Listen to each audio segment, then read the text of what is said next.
विशाल, बाबासाहेब काय बोलले आहे? पूजा करण्यापेक्षा पुस्तक हाती घेऊन ते वाचा. पुस्तकाने खूप काही मिळतं. हो ना दादा.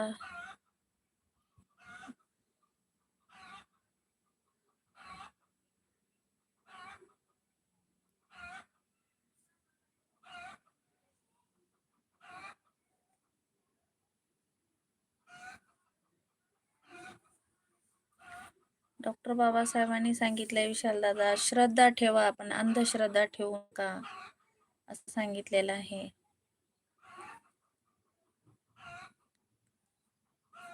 वाच वाचा, संघटित व्हा, असं सांगितलेलं आहे.